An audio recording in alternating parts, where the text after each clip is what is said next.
les comparto pantalla. Denme un minuto, nada más aquí que la encuentre. Aquí está.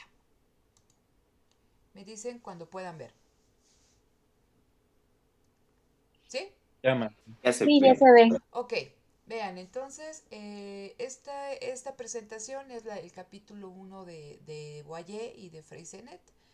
Y el nombre es Modelos de Crecimiento y Modelos Productivos. Entonces, aquí hay una imagen que me resultó eh, chistosa, si lo queremos ver, ¿no? O sea, porque yo creo que no tiene nada de chistoso, pero dice, ¿cuándo vamos a sentir el crecimiento económico? Dice, en cualquier momento.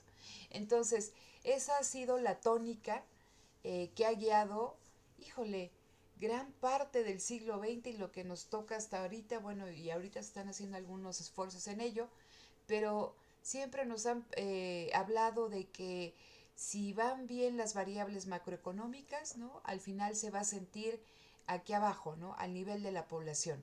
El problema es de que se logró controlar la inflación, también con algunos objetivos que no son los que nos dicen, ¿no? Básicamente el control de la inflación era para garantizar el valor de las inversiones en el sector financiero, para una cuestión de traspaso también aquí al tipo de cambio. Pero una cuestión bien importante de este enfoque, chicos, es que se hace una macrofundamentación de la economía. ¿Qué significa la macrofundamentación? Que lo que pasa en el entorno macro determina en gran medida el comportamiento microeconómico. Y nosotros estamos acostumbrados o siempre hemos estado acostumbrados a la microfundamentación de la economía. Es decir, que lo que pasa en el ámbito microeconómico lo vamos escalando, se agrega y me va a dar a mí como resultado, ¿no? La explicación de los indicadores macroeconómicos. Entonces, lo primero que ustedes deben de entender en este enfoque es que se va a macrofundamentar la economía.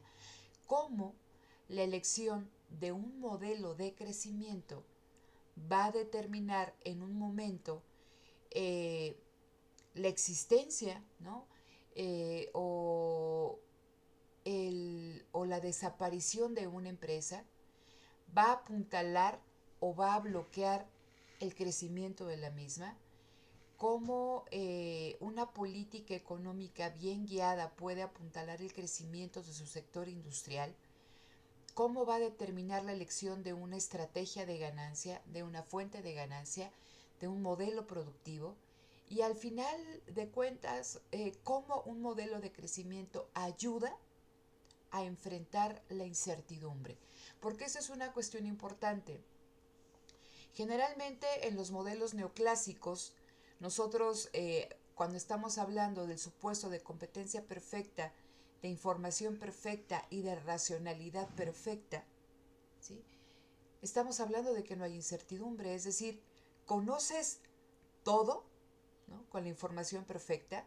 Y cuando hablamos de una racionalidad perfecta, es decir, que tienes la capacidad cognitiva para poder asimilar toda esa información que está disponible, que es gratuita, que está, o sea, cualquiera puede tener acceso a ella, te sirve para tomar las decisiones y esa racionalidad perfecta te va a hacer que tú puedas procesar ese todo, vislumbrar todos los posibles estados del mundo, elegir aquel en que maximices tu utilidad, tu beneficio, y que puedes ver, o sea, no solamente los ves, sino que sabes las consecuencias de cada uno de ellos y en función de eso tomas tu mejor decisión.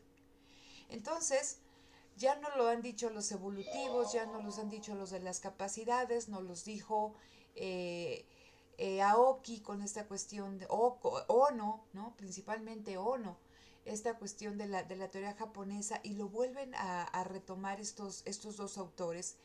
Lo que hay allá afuera no es ni conocimiento perfecto, ni competencia perfecta, ni racionalidad perfecta. Lo que hay allá afuera es incertidumbre. Entonces dice, ¿cuándo no existió incertidumbre?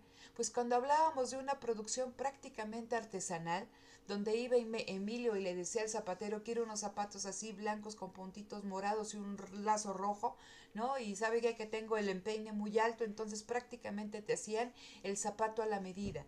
La persona, el artesano, vendía en mercados locales. ¿Y qué significa un mercado local? Que tú puedes identificar eh, con mejor medida o con mejor feeling cuál es tu demanda. Tu demanda no la potencial, sino la solvente. ¿Cuál es la demanda que realmente se ha ejercido? Pero fíjense, aquí estoy hablando de que es una demanda que ha sucedido en el pasado. Pero al ser un mercado local y pequeño, tú más o menos puedes estimar cuál puede ser tu demanda futura. Pero cuando estamos hablando de futuro, siempre estamos hablando de incertidumbre. Entonces, cuando la producción era prácticamente que alguien iba y pedía cuestiones bien específicas prácticamente a la medida, pues entonces no hay incertidumbre porque tú sabes a quién le vas a vender. Pero ¿qué pasa cuando los mercados se hacen más grandes y se hacen internacionales? Y ya no media esa cercanía entre el productor y el comprador, ¿sí? Se separa la producción de la circulación. Estamos en lógicas distintas. Cuando tú produces, va a pasar, ¿no? Hay una separación en tiempo y en espacio en donde se va a vender tu mercancía y no sabes cómo llegue, si cuando llegue la van a querer, si la van, o sea, la van a demandar, si va a tener la demanda prevista, o va a haber más o va a haber menos. Hay una separación en tiempo y espacio entre la esfera de la producción y la esfera de la circulación y va a haber una incertidumbre tremenda. Entonces, no todas las empresas encaran de la misma forma la incertidumbre y ustedes lo están viendo en esta coyuntura. Generalmente las empresas que mejor pueden tolerar la incertidumbre son las empresas grandes. Las empresas pequeñas, y ahora vean cuántas empresas no han cerrado. ¿Por qué? Porque no pudieron enfrentar la incertidumbre, no tenían los mecanismos, no tenían los medios financieros, ¿sí? ¿Para qué? Para enfrentar esa incertidumbre. Entonces, algo que nos dicen aquí con esta cuestión del modelo de crecimiento, y no en una coyuntura como esa, sino en un comportamiento normal, que un modelo de crecimiento te puede ayudar o no a minimizar esta incertidumbre que enfrentan las empresas. Entonces, en una primera cuestión, ¿sí? La pregunta es, ¿cómo se producen los bienes? Y entonces nos dice el autor, ¿no? Tenemos que hacer o poner mucha atención en esta pregunta, ¿cómo se producen los bienes? Porque ahora estamos hablando de una producción que generalmente durante mucho tiempo fue a gran escala, bajo innovaciones organizacionales, innovaciones en el ámbito del trabajo que ocasionaron cambios sociales muy importantes. Y entonces, si nosotros pensamos, chicos, la producción de los bienes separada de la esfera de la distribución y de la circulación, cometemos como economistas un gran error. ¿Por qué? Porque estamos viendo solamente una parte, ¿sí?, de la fotografía.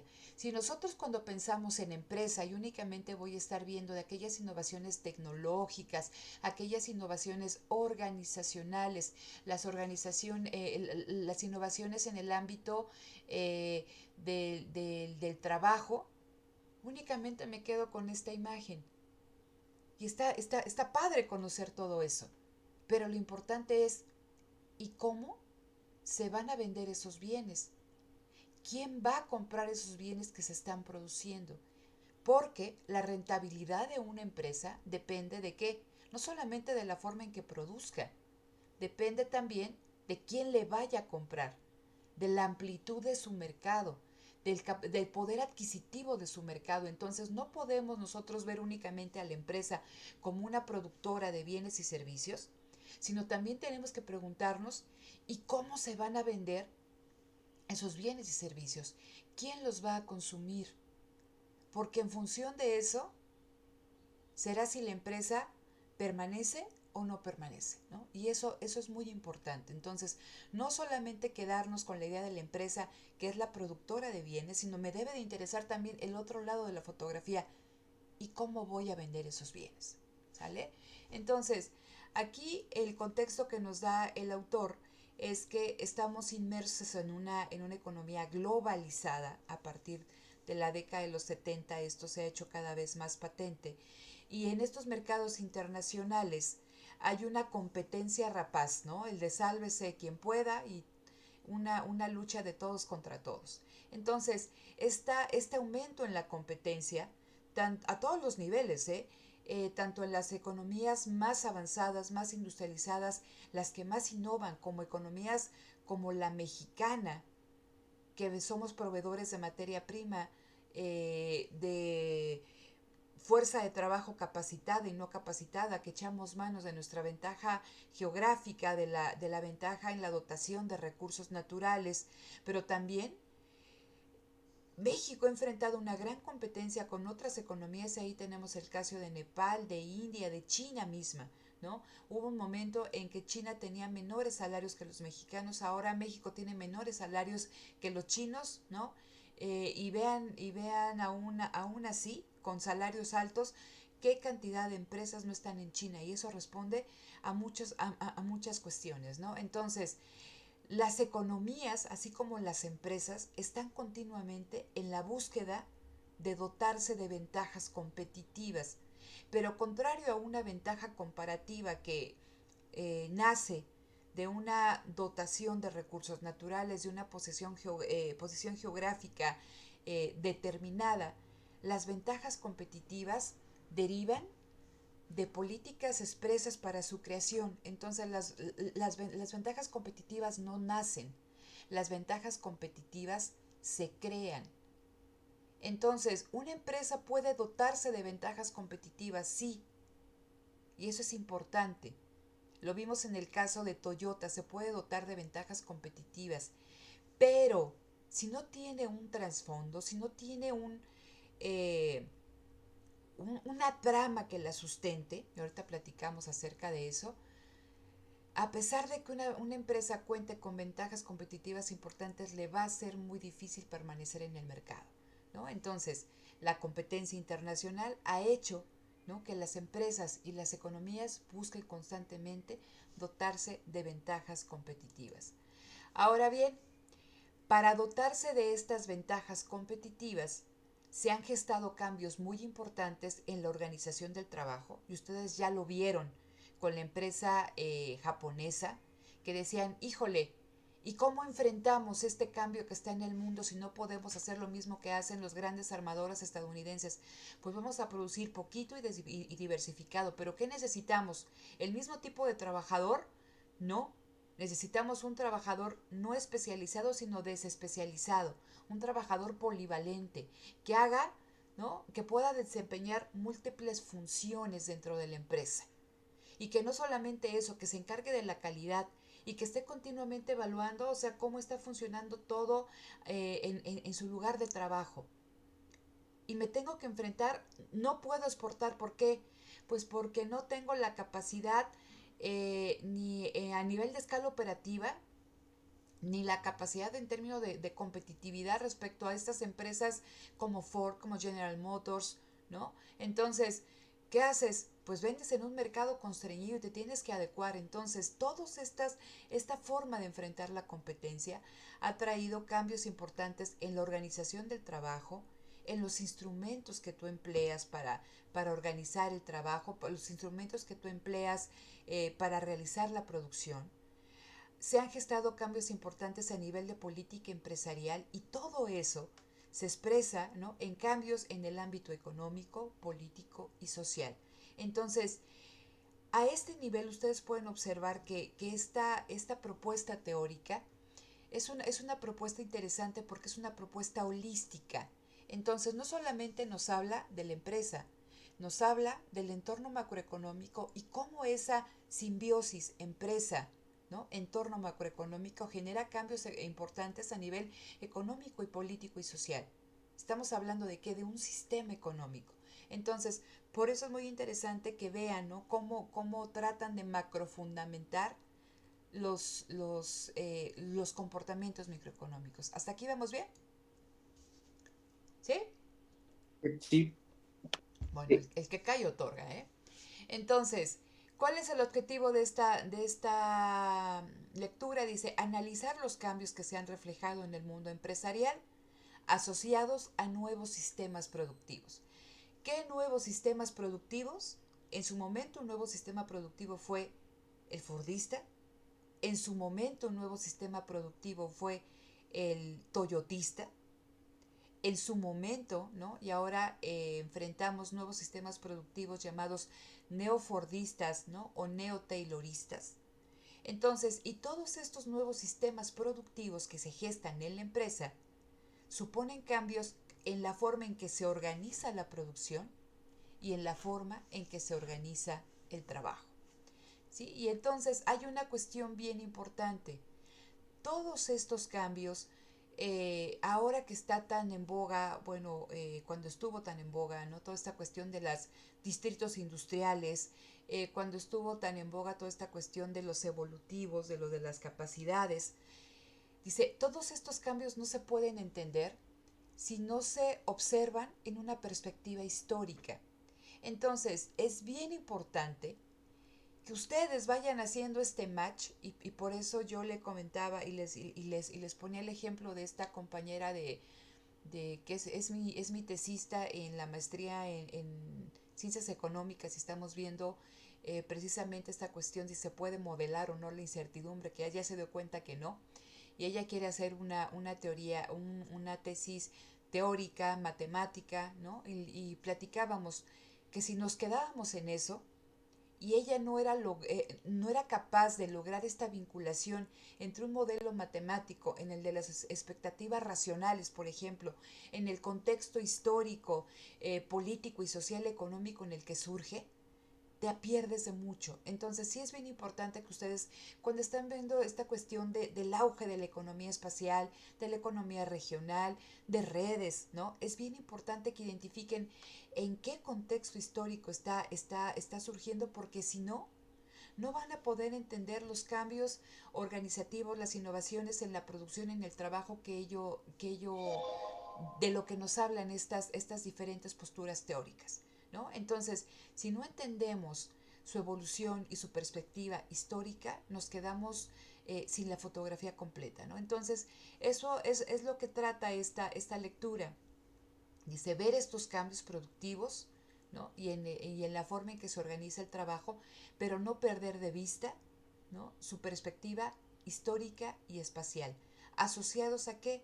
A los modelos económicos y productivos en los que estos cambios se van a dar, ¿no? Y por eso es importante hacer énfasis en la industria, ¿no? En la historia industrial. Y aquí yo les puse 3 fases, ¿no? La primera, que me decían, era una producción casi artesanal, había una gran variedad de mercancías y la producción de esa mercancía estaba a cargo, ¿no? De obreros, dice, de oficio.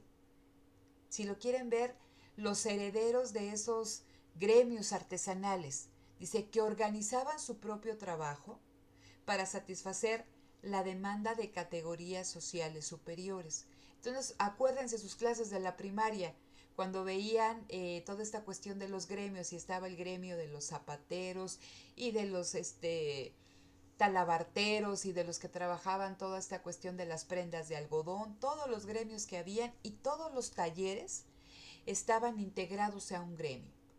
O sea, era un oficio, eras un trabajador, ¿no? Un artesano que tenías un oficio. Y ese oficio se cultivaba a lo largo del tiempo, 7 años, y tenías ahí en un mismo taller al dueño, ¿no? Al maestro, al oficial, a los aprendices, todos comían en la misma mesa, todos hacían el mismo trabajo, había un conocimiento que se había gestado. ¿Sí? Ellos eran dueños de su conocimiento, ellos eran autónomos en cuanto a quién le compraban las mercancías, ellos eran autónomos en la forma de producir. Entonces, por eso nos dice, con una producción casi artesanal y cómo esa producción va evolucionando, dice, estos obreros de oficio, estos trabajadores, estos artesanos de oficio, organizaban su propio trabajo, ¿no? Para satisfacer una demanda, y generalmente eran las clases sociales superiores quienes tenían ese poder adquisitivo. Entonces, a lo largo del tiempo, Las clases sociales superiores pues han sido bien chiquitas y entonces también los mercados son pequeñitos. ¿Por qué?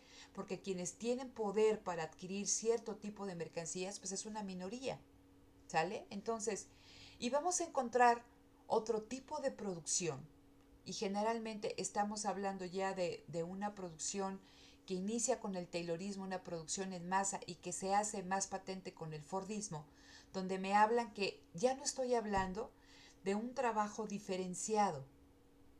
Es decir, no es lo mismo que tú vayas y que te haga un traje a la medida, un sastre, a que tú vayas y te compres ese traje, ¿no? En cualquiera de las tiendas departamentales. ¿Por qué? Porque a pesar de que tenga la mayor calidad, se pueden comprar no sé, un Hermenegildo Seña, un Hugo Boss, un Armani, ¿no? El que ustedes gusten y manden, pero al final es un traje, ¿no? Es un bien que se hizo estandarizado. Ya si van allá con el diseñador ya es otra cosa, pero también nos habla de otro nivel de ingresos, otro poder adquisitivo, otro tipo de demanda. Pero cuando estamos hablando de esta producción en masa, estamos hablando que se están fabricando bienes estandarizados, bienes en serie, y aquí yo no necesito un trabajador que sea un artesano, no necesito un sastre, necesito a alguien que sepa aprender, ¿no? La máquina y que esté nada más vigilando que todo funcione. Entonces yo no requiero un obrero calificado. En esta producción en masa lo que yo voy a requerir es un obrero sin calificación. Y aquí hay una cuestión importante, dice, su trabajo va a estar rigurosamente delimitado y prescripto. ¿A qué se refiere con esto? Que ya que yo no requiero un obrero que piense, sino solamente un obrero que ejecute, yo le voy a decir que haga. Y quien le va a dar las pautas para qué tiene que hacer o qué no tiene que hacer es la gerencia, es el administrador. Entonces, ya está prescripto. ¿Por qué? Porque tú tienes un instructivo de trabajo donde ya tienen exactamente bien cronometrada tu jornada de trabajo y está delimitado. ¿Por qué? Porque te toca hacer una parte muy pequeña. Entonces, mientras que aquí ese obrero, y le digo obrero, ¿no? Pero ese trabajador, ese artesano de oficio, tenía la capacidad de hacer prácticamente todo. ¿Y qué pasa aquí en la producción en masa? Y aún con la cuestión de la empresa japonesa, ¿no? Tu trabajo también va a estar delimitado, va a haber algunas temporadas que hagas más, que hagas menos, pero jamás vas a ser capaz de hacer el producto final. O pongan a una sola persona a que haga un auto. ¿Sí? Entonces, en esta producción en masa, tu trabajo está prescrito, está delimitado. Dice, y hay una división tayloriana del trabajo. Tú únicamente ejecutas, ya no concibes. ¿Sí? Más adelante con esta cuestión del fordismo, decimos que es un escalón más, un escaño más de esta división tayloriana. ¿Por qué? Porque no solamente va a estar delimitado, va a estar prescripto, sino también va a estar ¿qué? Automatizado. ¿Sale? Entonces, ¿cuál fue el gran beneficio de esta cuestión de las economías de escala? Estamos hablando que en producción en masa, la estrategia de crecimiento de la empresa que genera su producción vía, ¿no? vía la producción en grandes cantidades de bienes estandarizados, no son las economías de escala, son las se buscan ganancias de productividad a través de las economías de escala. Eso hizo que, ¿qué? Recuerden cuando ustedes veían sus clases de microeconomía y que veían ahí costos, ¿no? Entonces decían, si yo invierto más en capital fijo, en máquinas enormes, pues bien, me van a producir muchísimo, se elevan mis costos fijos, pero dado que no produzco ya 10 paletas, sino 10,000 o 1,000,000 de paletas, ¿no? Se prorratea esos costos fijos y entonces el precio cae. Y gracias a esos precios más bajos que se lograron vía las economías de escala, una gran parte de la población, y principalmente estoy hablando de las capas populares, pudieron acceder a este tipo de productos industriales, de estos productos manufacturados. Pero aquí hay una obligación, chicos. es que no solamente produzco en masa, sino que tengo la obligación también de vender en masa. Y si la empresa dice, bueno, pues yo nada más voy a producir y quién sabe cómo se van a vender, ahí hay un gran problema. Ahorita lo vamos a platicar. Y siguiendo con esta etapa de la historia industrial, revisamos la producción ajustada, que es lo que ustedes vieron la clase pasada, la semana pasada.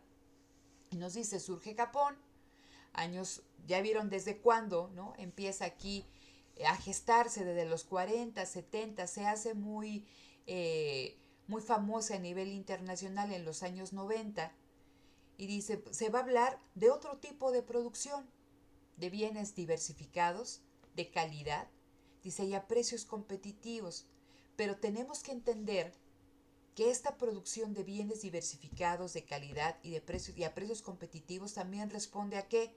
A un contexto institucional, a un contexto tanto de empresa como macroeconómico, donde se van a establecer acuerdos bien importantes.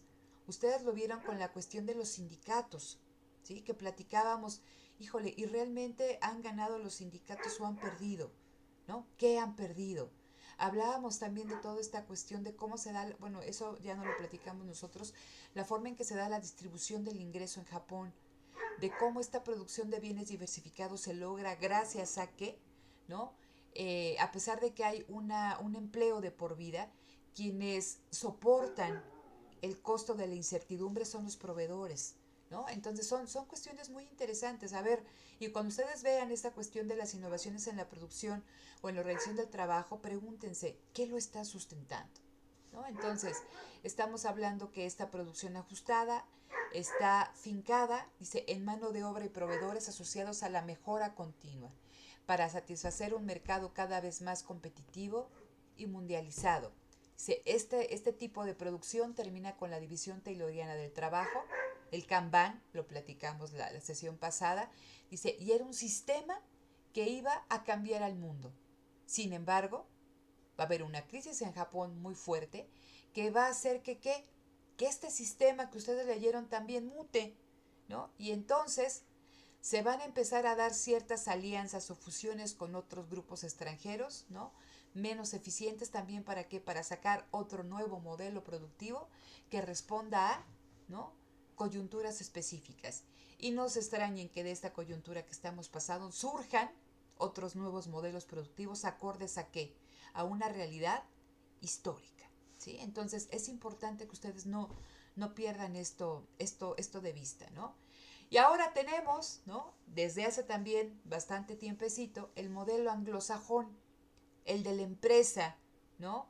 El de la empresa americana, o sí, principalmente el de la empresa americana. ¿Por qué? Porque estas empresas también es importante y es una cosa que no se ve aquí en el área y la verdad es una pena, porque una cuestión bien importante que está ligada con la empresa es la forma en que financia la empresa su proceso productivo, ¿no? Y eso es algo que también falta en la fotografía. Y les digo, esto yo doy una clase precisamente de estructura financiera de la empresa ya en la maestría en economía y a veces nos quedamos, ay, pues ya sé los modelos productivos y cómo se financia la empresa. ¿Qué tanto la forma en que se financia una empresa impactará en estas innovaciones? Y eso es bien importante. ¿Por qué? Porque estamos hablando que las empresas anglosajonas, las empresas americanas, se financian vía el mercado de valores y en el mercado de valores lo que se busca, no te importa si la empresa dura mucho o poco, lo que te importa es ganar y ganar cuando en el corto plazo.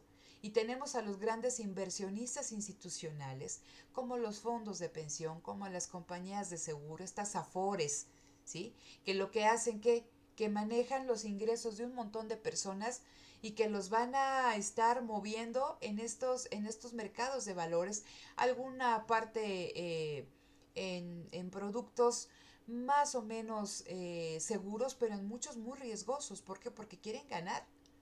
Entonces, esto también le impone serias restricciones a una empresa que quiere, no sé, iniciar un proceso productivo, iniciar una innovación, porque la innovación es siempre riesgosa y la inversión le lleva tiempo a recuperarse. Entonces, eso ha hecho que muchas empresas, y lo platicábamos cuando en su momento vimos lo de gobierno corporativo, de que muchas empresas, híjole, eleven, ¿no? De una forma no fidedigna el precio de sus acciones. ¿Para qué? Porque de ello depende, ¿no? Si un gobierno corporativo no está haciendo bien su trabajo.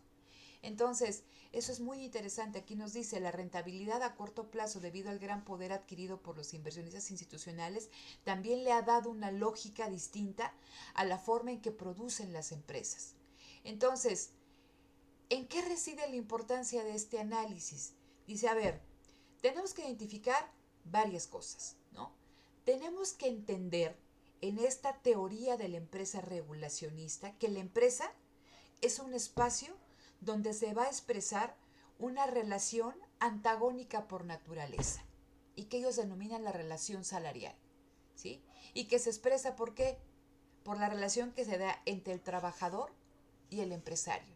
¿Y por qué es una relación antagónica?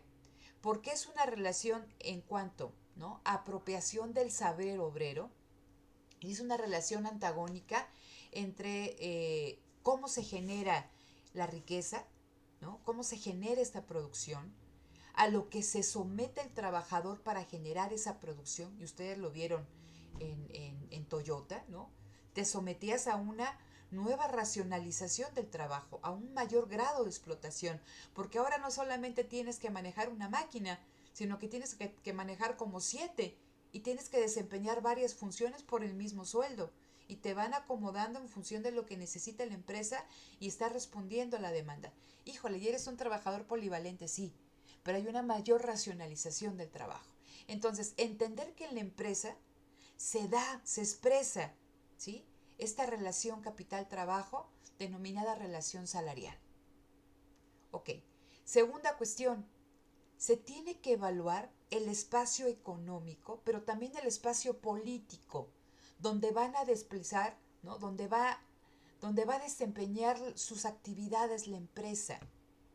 Y de ese espacio económico y de ese espacio político, y cuando hablo de espacio político estoy hablando de acuerdos, ¿sí? Eso va a delimitar las condiciones de rentabilidad y, como decía Freysenet en su video, de la competitividad, y esperemos que sea una competitividad duradera de las empresas. Y por eso nos habla de la permanencia. Cuando ustedes ven el enfoque de las capacidades y el enfoque evolutivo, nos hablan. La permanencia de la empresa depende de su rutina, la permanencia de la empresa depende de su conocimiento, sí, pero también depende de qué, de un entorno político y social y económico. ¿Sí? Entonces, no solamente quedarnos con el espacio geográfico, chicos, es también importante ver cómo se construye el espacio político, porque eso impacta en qué, en la competitividad de la empresa y en su permanencia. Y en ese espacio político tenemos que evaluar qué margen de maniobra tienen todos aquellos actores involucrados en el funcionamiento de la empresa, todos los stakeholders. Estamos hablando de qué, de que no solamente los interesados en la empresa son los accionistas y el administrador, ¿sí?, como nos lo dice la teoría de la agencia, el modelo anglosajón.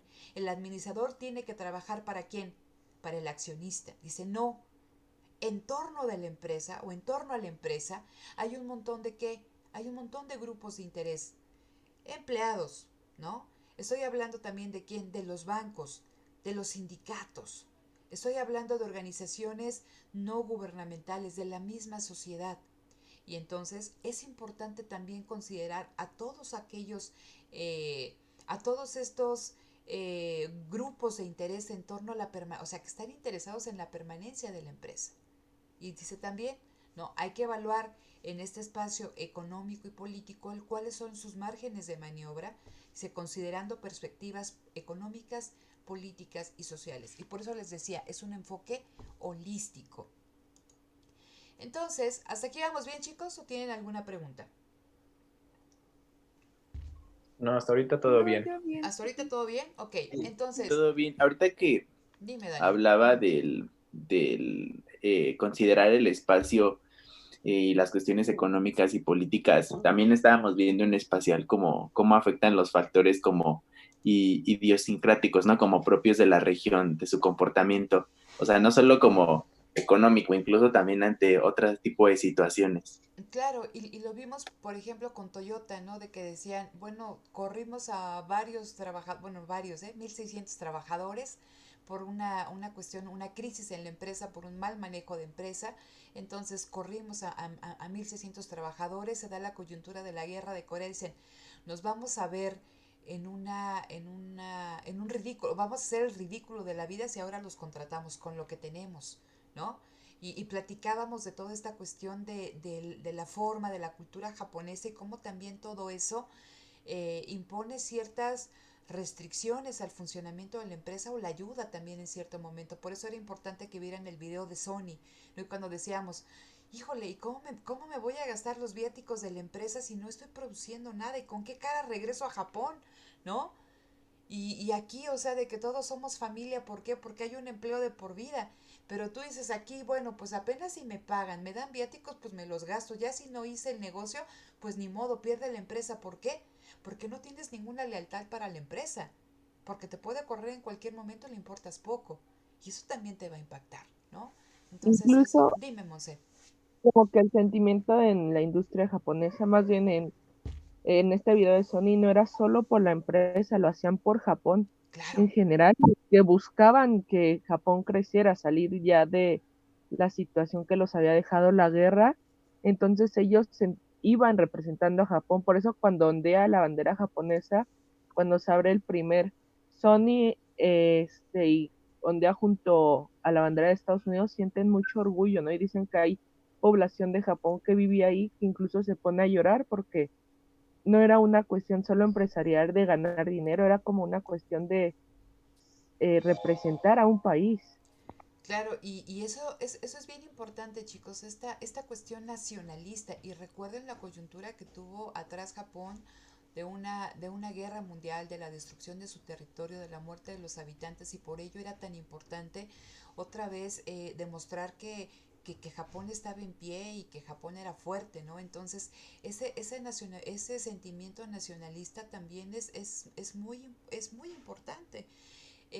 Hace tiempo tuve una conocida en la maestría que su esposo era alemán y entonces se vino a vivir aquí. De hecho él estudiaba en el ITAM y las dos estudiábamos ahí en la maestría en economía. Y cuando se compró un auto, se compró un Volkswagen, ¿no? Y nos decía, no, es que lo alemán le está bien hecho y él se moría con una marca de su país, ¿no? Entonces aquí dices, bueno, pues ¿qué compramos si no producimos nada, ¿no? Entonces, o a veces pensamos que lo que está hecho aquí en México pues está hecho mal, ¿no? Y entonces también quizá hace falta también ese sentido de pertenencia, no solamente a una empresa, ¿no? Sino como dice Monse, ¿no? El sentido de pertenencia a un país, a una nación, ¿no? Y eso es importante. Entonces, vean, en esta generación de los modelos productivos, vamos a partir, dice aquí el autor, hay dos obligaciones y hay dos incertidumbres fundamentales. Vamos a centrarnos en las obligaciones de la empresa. Dice, la empresa tiene la obligación de ser rentable. ¿Sí? Todo capital invertido le debe de vengar a la empresa un cierto nivel de rentabilidad. No nos están hablando de la maximización neoclásica. Dice, la empresa debe obtener al menos la ganancia media en su rama, en su sector, en su industria, ¿no? Como una obligación ante la competencia. Es decir, si la empresa no es capaz de ganar lo que ganan en promedio empresas similares, la empresa se va a ver en un gran problema. ¿Por qué? Porque puede ser, ¿no?, eliminada por la competencia de una forma fácil. Puede ser fusionada, puede ser adquirida o desaparecida. Entonces, la principal obligación que tiene la empresa es ser rentable y eso significa obtener al menos en promedio lo que ganan las otras. ¿Sí? Entonces, aquí también me hablan de la obligación del trabajo. Nosotros, ¿no? Nosotros como fuerza de trabajo tenemos la obligación de dotarnos de competencias profesionales, pero también de habilidades personales. ¿Sí? Entonces, tener inteligencia emocional y toda esta cuestión de ser, ¿cómo se llama?, resiliente y tantas cosas que nos pide el mundo actual, manejar el estrés, ¿no? Y ser capaz de no dormir mucho tiempo, nada más 4 o 5 horas y tener jornadas de más de 8 horas y estar en la empresa en el momento en el que te dicen por qué. O sea, eso es nuestra obligación. ¿Por qué? Por la competencia. Y tenemos también la obligación de que de dotarnos no solamente de eso, sino de tener la capacidad de movernos a donde nos digan, ¿no?, que hay trabajo, una movilidad geográfica. Si entonces si me dicen que hay un trabajo de economista en Sonora, pues me voy a Sonora. ¿Por qué? Porque ahí está la chamba. O hay un trabajo en Australia, pues me voy a Australia. Y fíjense, eso también de la movilidad, retómenlo para la empresa japonesa, ¿no?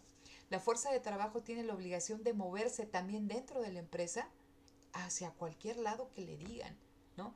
Debe de tener la capacidad de desarrollar esas funciones. Entonces, esas son las obligaciones que rodean a la empresa y al trabajo. Pero vamos a ver también cómo las obligaciones van acompañadas de incertidumbre. La empresa, para ser rentable, tiene que vender, pero tiene una gran incertidumbre, tiene un gran desconocimiento sobre la venta efectiva de los bienes y servicios ofrecidos. ¿Por qué? Porque la venta, chicos, depende de que cuando llegue el producto, no solamente que los gustos y preferencias pues sean constantes, sino que también haya personas con el poder adquisitivo para poder demandar esos bienes que tú estás llevando al mercado. Y entonces dicen, pues maestra, pues para eso están ¿cómo se llama estas cuestiones de la investigación de mercado? Sí, tú puedes tratar de identificar, ¿no?, quién es tu mercado, y eso se vale. Pero tu producción está pensada no para ahorita, está pensada, ¿no?, para un tiempo futuro. Y una investigación de mercado, tú la haces, ¿no?, en un tiempo pasado. ¿Sí me explico? Ese traslape. Yo voy a tratar, ¿no?, de prever cuál va a ser mi demanda en función de qué, de datos pasados.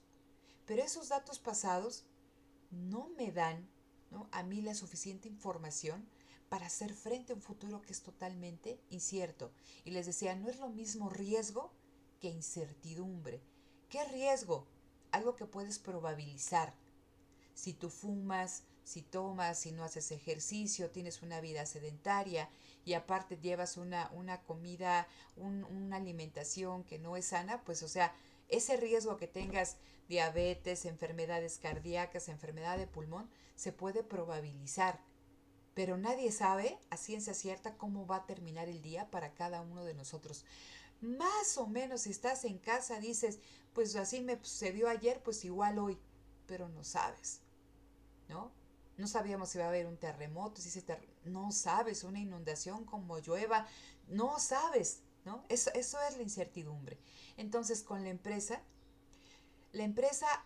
a priori no sabe si a posteriori va a poder vender los bienes y servicios que está ofreciendo. Eso por un lado. Y tampoco sabe la empresa si va a poder producir esos mismos bienes y servicios en las condiciones requeridas. Piensa nuevamente el caso de la empresa japonesa. La empresa japonesa enfrentaba un mercado interno constreñido, chiquito, con mucha competencia. Su industria automotriz estaba, bueno, poco menos que desarrollo, o sea, estaba en pañales. No podía exportar por lo mismo. ¿Cómo le vas a competir a Ford con lo que tú haces? Y entonces decías, necesito un trabajador que se adecue a esto, que sea polivalente y que sea multifuncional, multitask. Ah, entonces yo requiero la producción de esos bienes y servicios en ciertas condiciones. Pero ¿qué tuvo que haber de por medio? Huelgas obreras y ir delineando un sindicato corporativo, un sindicato de empresa. Se pudo haber dado, ¿no? Se dio, pero si las condiciones no lo hubieran permitido, pues esto no se hubiera logrado, ¿sale? Entonces, la empresa a priori no sabe si va a poder vender sus bienes y servicios y no sabe si va a poder producir sus bienes y servicios en las condiciones requeridas. ¿Sale? Entonces, esto es una incertidumbre que enfrenta la empresa. Véanlo aquí. Entonces dice, una de las cuestiones que tiene, o sea, que tenemos nosotros que tener muy claro como economistas y también el empresario, es que el mercado, ¿no?, de bienes y servicios, el mercado de los productos, cada vez depende más, o siempre ha dependido, del ingreso de los asalariados. Dice, y el ingreso de cada uno de nosotros depende de que seamos capaces de vender, ¿no?, nuestra fuerza de trabajo. Entonces piensen en México, ¿sale? Piensen en México que el grueso, el 99% de su planta productiva son micro, pequeña y mediana empresa. Y esa micro, pequeña y mediana empresa, el grueso de sus ventas está pensado para venderse o para realizarse en un mercado nacional. Y la gran empresa, esa produce aquí pero no vende aquí, vende allá afuera. Entonces, ¿qué pasa con estas empresas, ¿sí?, que venden a un mercado interno, a un mercado nacional, donde mayoritariamente un sector bien importante de la población no cuenta con un trabajo formal, sino cuenta, ¿no?, se dedica a actividades informales, y la agricultura también es una actividad informal, ¿sí? Entonces, esas personas no fueron capaces de ponerse la mercancía, la camiseta así que diga mercancía en letras brillantes y ahí con Shakira, ¿no?, de colores. No fueron capaces de vender en un mercado de trabajo sus capacidades. ¿Qué pasa con ellos? Que el ingreso, pues no les va a dar ¿para qué? Para comprar, ¿no?, los bienes y servicios que generan las empresas. Y si decimos que la venta y la permanencia de estas empresas depende de que vendan sus productos, ahí ya se va complicando la cosa. Entonces, por eso nos dicen, las empresas enfrentan una incertidumbre brutal ante la venta de sus productos, ¿sí? Entonces, vean, si esta incertidumbre le enfrentaba la Toyota, ahora imagínense a la micro, pequeña y mediana empresa, la incertidumbre tan grande que tienen ante la venta efectiva de sus productos, ¿sí? Dice, y también incertidumbre ante la producción, lo que comentábamos. Los trabajadores van a tener las competencias, van a aceptar a nivel individual y colectivo ser trabajadores multifuncionales, polivalentes, van a aceptar las reglas de trabajo que se les impongan, vas a cambiar sus derechos, vas a cambiar sus costumbres, lo van a aceptar. Entonces, es una incertidumbre brutal que enfrenta a la empresa tanto en términos productivos como en términos de demanda. Y el autor o los autores se hacen esta pregunta: ¿de qué forma se puede reducir la incertidumbre del mercado? ¿Sí? Y también, bueno, del mercado de bienes y servicios y del mercado de trabajo que enfrentan la empresa. Y entonces dice, bueno, a ver, aquí tenemos algunas vías teóricas. Dice, la primera, la empresa aquí tiene que delimitar lo mejor posible quién es su demanda solvente. Es decir, a ver, entonces la empresa dice, ¿quiénes pueden ser mis posibles clientes, mi demanda potencial? ¿No? Y no solamente quedar, ¿quién realmente me puede comprar? Ah, entonces yo detecto, ¿no?, que yo soy Waldos, y entonces veo, a ver, tengo una población con muy poco poder adquisitivo, ¿no?, y ellos me pueden comprar. ¿Qué me van a pedir? ¿Me van a pedir calidad?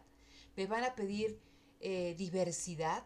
No, ellos van a ir por bienes estandarizados que cumplan con los mínimos, y ellos me van a pedir precio.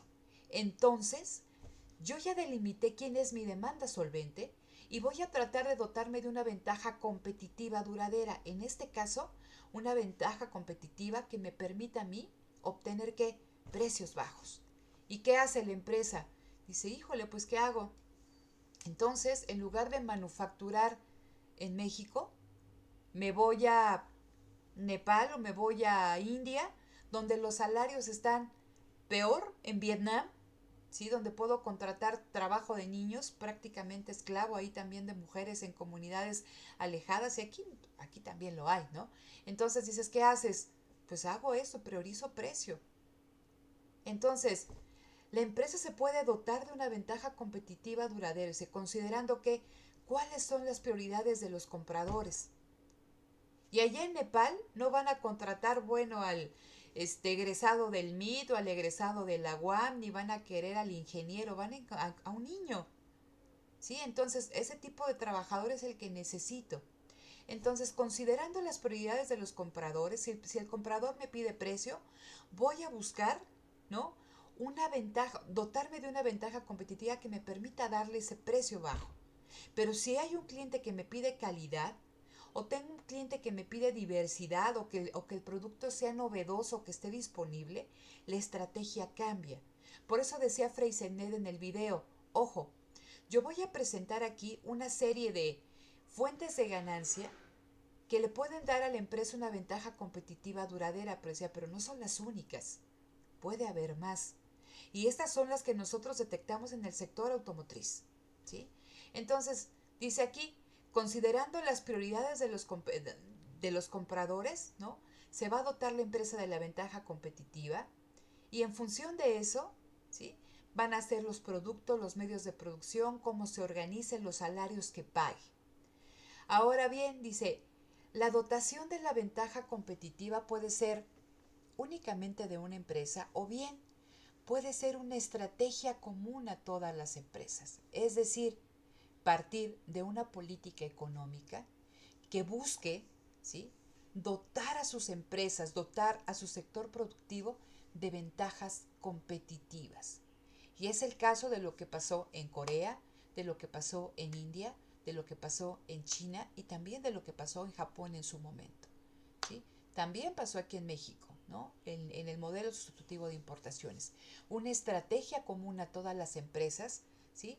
De tal manera que las ayudes a dotarse de una ventaja competitiva duradera. Y para ello, ¿no? En escalamos el nivel. Aquí estamos hablando de un nivel microeconómico. Aquí estamos hablando de qué? De una estrategia a nivel macroeconómico. Y aquí ya estamos hablando de la participación del Estado en la economía. ¿Mediante qué? Mediante algo que es crucial, chicos, y es la política industrial, ¿no? ¿Acompañada de qué? De una política monetaria, de una política fiscal, de una política crediticia, de una política en términos de comercio internacional. Entonces, puede ser una estrategia común o puede ser una estrategia a nivel microeconómico. Cada una tendrá diferente nivel de fortaleza. Pero nos dicen los autores, hay otra vía teórica, bueno, aquí también me salté esta parte, fíjense, y aquí nos habla de esta cuestión que nosotros vimos respecto a cómo la empresa gestiona que pueda producir sus bienes y servicios como tiene planeado. Y una cuestión importante es el trabajador. Dice, entonces la empresa tiene de dos.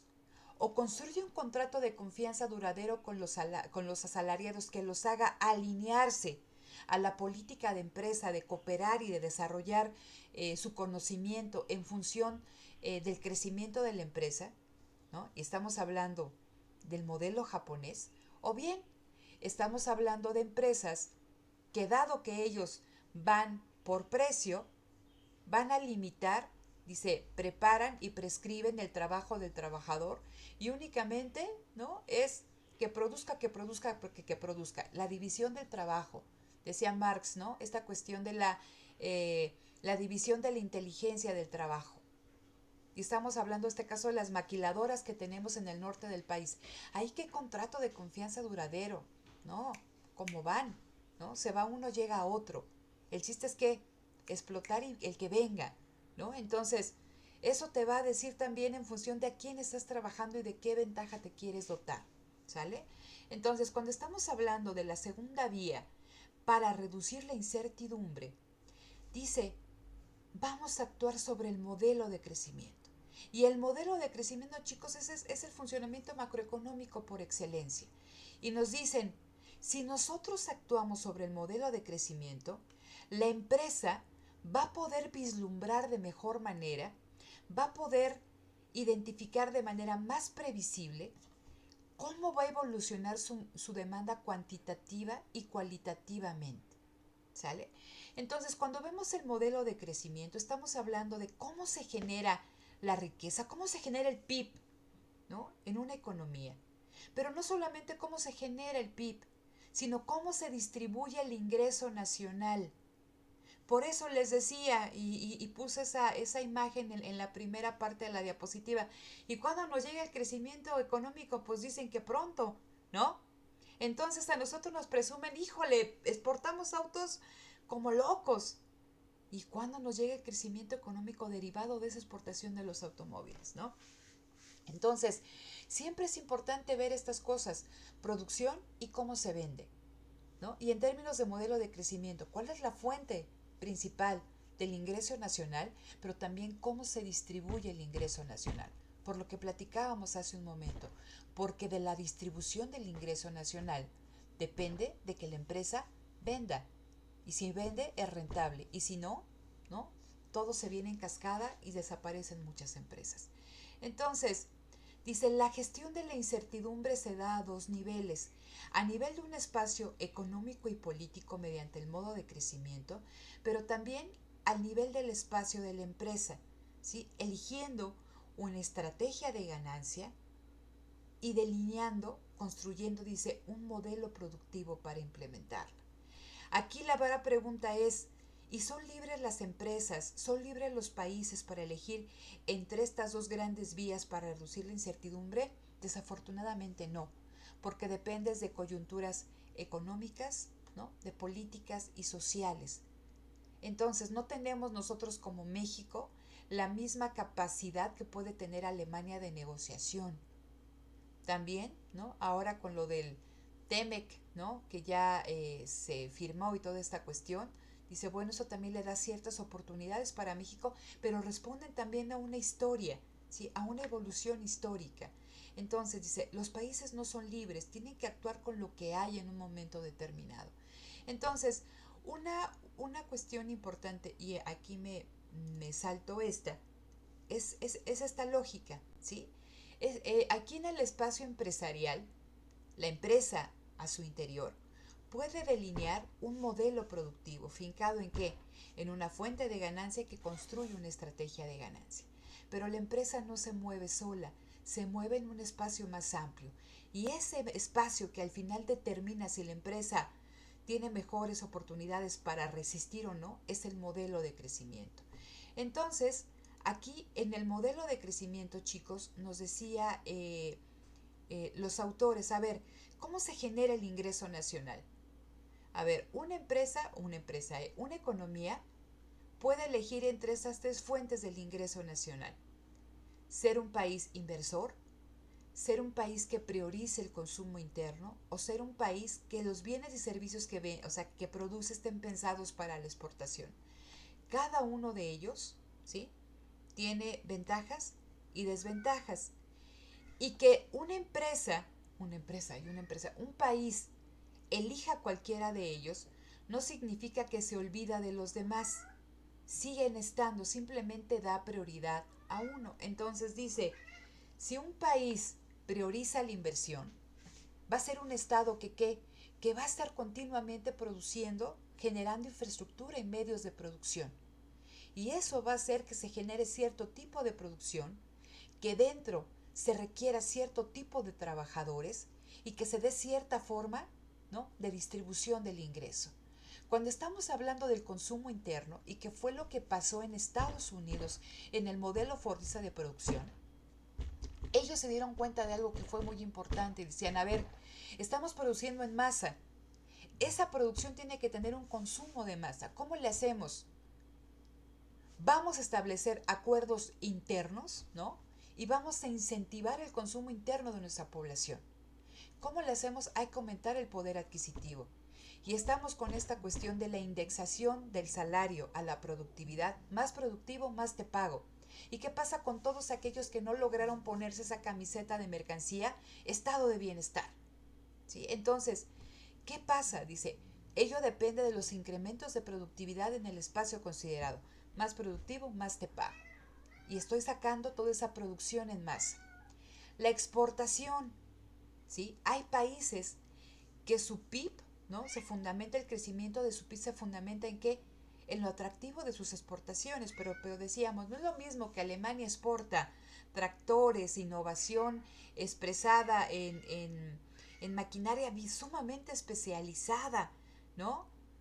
A nosotros que exportamos petróleo, exportamos aguacate, exportamos camarón, exportamos oro, exportamos plata, exportamos automóviles, ¿sí? Pero todos son insumos intermedios, dice. Y eso va a estar, ¿no? Eso va a depender y principalmente en la cuestión de los commodities. Somos sumamente vulnerables a cambios en las cotizaciones mundiales, ¿sí? Y también aquí tenemos que estar viendo ser más competitivos que otros. ¿Por qué? Pues porque hay una competencia brutal, ¿no? Entonces, más nos conviene ser que, pues productores de productos que se van a exportar que tengan valor agregado, que sean sumamente especializados. Y eso no es malo. Lo malo es que vendes o que hemos estado vendiendo y lo que platicábamos con Japón, ¿no? Cómo ellos con todas las cosas en contra lograron echar adelante una industria automotriz.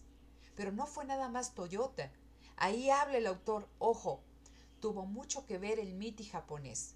Y el MITI japonés era un ministerio que estaba pensado ¿para qué? Para promover, para fortalecer la competitividad de las empresas japonesas. ¿Sí? Entonces aquí que nos han dicho, pues es que ¿para qué? ¿No? Mejor cómpralo. ¿Para qué si te cuesta más? ¿No? Y eso ha sido un grave error. Y entonces aquí con lo que nos platicaba Emilio, así como hay diferentes fuentes de ingreso que un país prioriza en un momento o elige en un momento determinado, también existen diferentes formas de distribución del ingreso. No me voy a ir una con una, aquí nos dicen, ¿no? La competitiva. ¿Qué pasa aquí? Es el sálvese quien pueda. ¿Depende de qué? De una relación de fuerzas locales. ¿Quiénes van a ser aquellos sectores, ¿no?, económicos que tienen una mejor distribución o tienen un mejor salario? Pues aquellos que son funcionales a la lógica productiva en un momento determinado. Entonces, pues ¿quiénes ganan mejores salarios? Pues quizá aquellos que están vinculados con la industria automotriz o con la industria aeroespacial o con la industria de electrónicos. Pero ¿qué pasa con los demás? Y digo, tienen mejores salarios, pero comparados con los salarios internacionales, están muy por debajo, ¿no? Entonces depende de esa relación de fuerzas locales.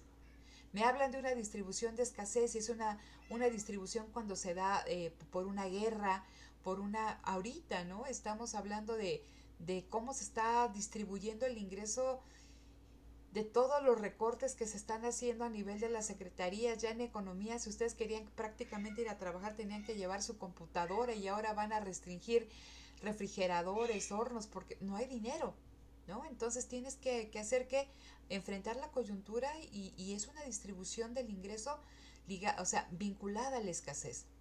Y esto es interesante, chicos, porque es la que les platico que se dio en el modelo Fordista de producción. Se dio una distribución del ingreso de tal manera, fincada en acuerdos nacionales, de tal forma que a pesar de que había una masa trabajadora muy amplia y que había diferencias salariales entre ellos, las diferencias eran muy pequeñas. Y por eso dicen moderadamente jerarquizada. ¿Y por qué dice coordinada nacionalmente? Porque esa distribución del ingreso surge por la constitución de acuerdos a nivel macroeconómico. ¿Entre quién? Entre empresarios, trabajadores, ¿no?, representados por los sindicatos, y el Estado. Y el sector financiero también, porque el Estado hizo que el sector financiero estuviera vinculado, estuviera dirigido a apoyar crediticiamente, ¿no?, la producción de las empresas. Entonces, vean, la distribución se logra gracias a acuerdos entre interlocutores económicos, políticos y sociales respecto a la masa salarial. Entonces, todos esos acuerdos que se gestan macroeconómicamente se expresan al interior de la empresa. El trabajador acepta ciertas pautas de trabajo, pero le van a pagar más. Y ese poder adquisitivo le permite comprar lo que la empresa está produciendo y la empresa vende. Entonces su incertidumbre se reduce. Pero ¿qué pasa cuando tenemos una distribución competitiva donde únicamente sectores bien específicos de toda esa masa trabajadora pueden comprar, Pues que las empresas tienen una incertidumbre más grande respecto a qué, a si van a ser capaces de vender. Entonces aquí los autores, esto no lo voy a revisar, nos explican los diferentes modos de crecimiento, ¿no? Aquí nos hablan del competitivo y exportador precio, los países asiáticos, me hablan también de exportador especializado en el caso de Alemania, me hablan del coordinado y consumidor en Estados Unidos, el coordinado y exportador precio de Japón, ¿sí? Entonces cada uno de ellos tiene sus bemoles, me hablan aquí de un modo desigual y rentista, que exportas materias primas o productos agrícolas, que hay una distribución desigual de la renta, que estás en función de las cotizaciones mundiales. Entonces, cada uno de estos modos de crecimiento, y es lo que me gustaría que ustedes identificaran, es que cada uno de estos modos de crecimiento hace que la empresa enfrente más o menos incertidumbre, ¿sí? Y entonces, si hay una mejor distribución del ingreso, pues tú sabes que tienes mayores probabilidades de vender y de ser rentable y de permanecer, y que tu modelo de negocio tiene mayor posibilidad de funcionar. Pero si estamos hablando de una economía como la mexicana, que prácticamente, les decía, estamos en el sector informal, que solamente, y ustedes véanlo, ¿no? En esta coyuntura, ¿quiénes son aquellos trabajadores que nos podemos quedar en casa trabajando y que la mayoría tiene que salir a trabajar? Estamos hablando también de sectores hasta cierto punto privilegiados, porque podemos estar aquí y tenemos un ingreso. Pero también dentro de este privilegio hay profesores que tienen plaza y otros profesores que no fueron contratados en esta coyuntura porque no alcanzó a salir su contrato, ¿no? Y estamos hablando también de esto. ¿Cuántas personas aún en empresas pueden quedarse aquí en su casa trabajando? Pero también eso qué significa, y pueden platicar con cualquier persona, trabajas más, ¿sí? Y cuántas personas que están en empresas dicen, ¿sabes qué? Tienes que estar disponible de 8 de la mañana a 11 de la noche. ¿Y por qué lo haces? Híjole, no me vayan a correr, ¿no? Entonces, son estas cuestiones, chicos. Y eso también nos habla de cuántas empresas no han cerrado. ¿Por qué? Porque no pudieron gestionar la incertidumbre, porque la gente no pudo quedarse en su casa y está en el sector informal y no tiene poder adquisitivo. Entonces es bien importante que ustedes identifiquen que si bien la empresa puede hacer ciertas cosas, al final el modo de crecimiento que se elige en una economía en un momento determinado determina si la empresa es rentable o no y si permanece o no. Y aquí, bueno, vamos prácticamente aquí cerrando esta presentación. Aquí nos hablaba de las fuentes de ganancia directamente vinculadas a la producción de bienes y servicios. Y aquí nos hablaba de 6 fuentes de ganancia: economías de escala, diversidad, calidad, innovación, flexibilidad productiva, y esta flexibilidad productiva es la japonesa, reducción permanente de los costos, ¿no? Todas estas fuentes de ganancia se van a convertir, dice el autor, en una estrategia de ganancia cuando se pueden combinar y son explotables. Dice, pero para poder combinarse y ser explotables, necesitan de condiciones de mercado y de trabajo particulares que solo ofrecen ciertos modos de crecimiento. Y por eso es lo que les comentaba. Una empresa no puede aplicar economías de escala si hay una distribución del ingreso mala, si está sumamente balcanizado la distribución del ingreso. Cuando digo balcanizado, concentrado en ciertos sectores. ¿Por qué? Porque nada te asegura que vas a vender a pesar de que el precio sea bajo. ¿Para qué voy a dar calidad si mi mercado lo que me está pidiendo es precio? Si yo quiero flexibilidad productiva, debo de tener trabajadores, ¿no?, con ciertas capacidades, con ciertos conocimientos y que acepten ser polivalentes. Por eso dice, no todas las fuentes son igualmente explotables y combinables. Dependen de qué, de condiciones de mercado y de trabajo particulares, y esas condiciones de mercado y de trabajo particulares se gestan solamente en ciertos modos de crecimiento, ¿no? Entonces dice aquí, las empresas se diferencian entre sí por sus estrategias de ganancia por los medios utilizados para implementarlas, pero también las empresas se van a diferenciar entre sí si hay políticas expresas a nivel industrial, a nivel económico que las sustenten, o un modelo de crecimiento que las sustente, ¿sí? Que las fortalezca. Y eso es importante, ¿no? Y aquí ya nos ponía el autor diferentes tipos de estrategias, ¿no? La de calidad, la de volumen y diversidad, reducción permanente de costos, innovación y flexibilidad. Más o menos las explicaba, no es función de esta clase, ¿no? Pero entonces, cuando estamos hablando de estas estrategias de ganancia, dice, tenemos que conocer bajo qué condiciones, dice, una empresa puede ser rentable, cómo fabrica sus bienes y servicios, cómo los concibe, cómo gestiona el abastecimiento, cómo gestiona la venta. Dice, una estrategia de ganancia no puede implementarse con cualquier medio. Dice, tiene que ser coherente. Y aquí nos pone un ejemplo. Dice, una estrategia, volumen y diversidad requiere equipamiento, ¿no? Maquinaria especializada y asalariados trabajadores polivalentes. No donde sea, todos los trabajadores pueden ser polivalentes o aceptar ser polivalentes. Me hablan, una estrategia de venta en volumen requiere que procesos de producción estandarizados y obreros que especializados, el modelo fordista, especializado en un puesto de trabajo. Y también requiere cierto poder adquisitivo de la población. Entonces nos decía aquí Freysenet en el video, y de verdad que se lo recomiendo muchísimo que lo vean. Decía, una misma estrategia se puede alcanzar de diferentes modos. Y ahí lo tenemos con la industria automotriz. Existen diversos medios para alcanzarla. Finalmente, chicos, cierro esta cuestión, ¿no? Para que haya coherencia, los acuerdos que se tomen al interior de la empresa, la estrategia de ganancia que se elija al interior de la empresa, tiene que ser coherente con la política económica, con la política industrial, con el modelo de crecimiento. Si no existe esa coherencia interna y su vinculación con el exterior, hay grandes problemas para que la empresa permanezca. Y aquí nos hablaba del modelo productivo. Y si ustedes se acuerdan, en su cuestionario nos decían, dime cuáles son los elementos constitutivos de un modelo productivo. Y decían, a ver, son 3. Y nos hablaban de que un modelo productivo es desde la concepción del producto, ¿no? Este vaso así naranja, tal. ¿Cómo lo voy a hacer? Ok, ¿qué necesito?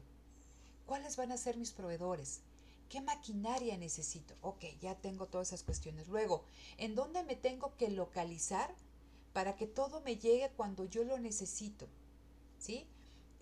¿Cómo lo voy a vender? ¿Cuáles van a ser mis canales de comercialización? Hay una política en términos de crédito, sí, no, estamos hablando no solamente de la gestión técnica del producto, sino la gestión productiva. Y también dice, se compone con qué tipo de trabajador necesito para generar este producto, que era al final la relación salarial. ¿Cómo lo voy a contratar? ¿Cómo lo voy a reclutar?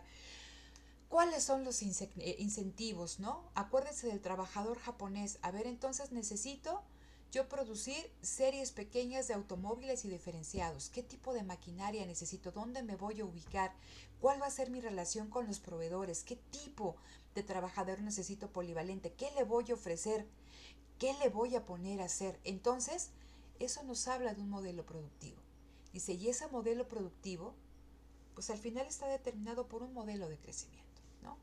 Y al final el autor nos ponía este esquema y decía, el modelo productivo y su contexto son como cajitas, chicos, ¿no? Tengo un régimen internacional, una coyuntura internacional específica. Tengo un modelo de crecimiento y una forma de distribución del ingreso nacional, ¿no? Que tiene una vinculación con ese contexto internacional. Y dentro de esta cajita más pequeña que es la nación, vamos a tener a las empresas. Y las empresas al interior van a establecer compromisos de manejo de empresa, van a hacer políticas, ¿no? Esta cuestión que hablábamos del modelo productivo, la política producto, la organización productiva, la organización salarial, y van a delinear una estrategia de ganancia. Y esa estrategia de ganancia va a tener mayor no sé, facilidad de funcionar o no, dependiendo de las condiciones que gesta este modelo de crecimiento en términos de mercado y en términos de trabajo. Entonces, si la estrategia de ganancia de una empresa ahorita dice, pues la explotación del trabajador vía la subcontratación, el modelo de crecimiento en México lo ha permitido. ¿Sí? Entonces ya no hablamos solamente de que hay una gran cantidad de trabajadores en el sector informal, sino que ahora hablamos de qué, de que gran parte de los que están en el sector formal están vía la subcontratación. Y también hablamos de otras condiciones de distribución del ingreso. ¿Le funciona a la empresa? Sí, porque puede aplicar su política producto, ¿no? Puede generar su producto en las condiciones que quiere, bajo costo del trabajo. Pero también, ¿no? Le va a pegar del lado del mercado. ¿Por qué? Porque si tú vas empobreciendo a la población, no tiene poder adquisitivo para comprarte. ¿Cómo pueden consumir gran parte de las familias mexicanas? Vía la tarjeta de crédito. Y ahorita ya hay graves problemas en términos de morosidad, porque imagínense, todas aquellas personas que perdieron su trabajo han estado consumiendo vía tarjeta de crédito y el problema no es consumir, ¿cómo vas a pagar? ¿Sí? Entonces, lo que me gustaría que ustedes vean, ¿no? Es esta macrofundamentación de la economía, ¿no? Determinado por qué, por el modo de crecimiento. Es importante cómo se genera el ingreso, porque también ahí te habla de las oportunidades que le das a tu empresa para crecer, a la empresa nacional. La distribución del ingreso también es crucial, porque en función de eso es que las empresas van a poder vender o no, y que una estrategia de ganancia sea exitosa. ¿Sale? Entonces dejo de compartir pantalla. Comentarios, chicos. Sí, ya a ver si ya no se me durmieron. Javier, más o menos claro, Sí, medianamente profesor. claro, preparadísimos para el examen, ¿no? Ya, hay que seguir estudiando. Hay que seguir estudiando. ¿Dudas con esto, Sí, yo chicos? también. ¿Algo que no les haya quedado claro? ¿No? ¿Todo No, clarísimo? pues creo que sí. Daniel hace así intervenciones. Creo que sí, creo que no. Bueno, ok.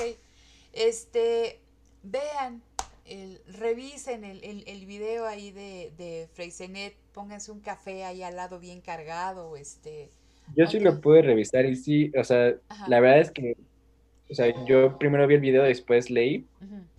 y creo que también conviene, después de haber leído, a lo mejor verlo, porque pues pone los ejemplos de las estrategias de ganancia Ajá. para cada caso de alguna empresa, bueno, industria automotriz, porque habla de, pues también de Peugeot, de Renault, y de todos en diferentes como épocas, como que trata de localizar a cada una para como dejar como más ejemplificado. Entonces creo que pues, pero sí cuesta mucho trabajo, o sea, sí me costó muchísimo trabajo, a pesar de que, como dice, la verdad es que, pues para ser francés tiene una pronunciación muy buena del español, sí, aún así sí cuesta mucho trabajo y como las pausas y todo eso, pues como entender como el contexto, yo como lo vi antes de leer, Ajá. entonces como un poquito de trabajo.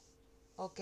Bueno, qué bueno que lo viste, Daniel. Espero que con la explicación del día de hoy, con la lectura, vuelvan a hacer la lectura de Boyer. Realmente es una lectura muy bonita y el libro es muy bonito porque como comenta Daniel, ellos hacen un análisis de diferentes empresas que están involucradas en el sector automotriz y hablan de Ford, hablan de Toyota, hablan de Honda, hablan de Volkswagen, hablan de General Motors, hablan de Ford. Y a pesar dirán todas, pues todas venden autos, pero la estrategia es distinta y corresponde también a contextos nacionales y a contextos internacionales. Entonces es muy interesante. Ahí voy a subir el libro completo por si alguno de ustedes en algún momento tiene interés en revisarlo o le sirve para cualquier cosa. Realmente es un libro muy bonito. Y entonces yo ahorita, bueno, detengo grabación, nada más.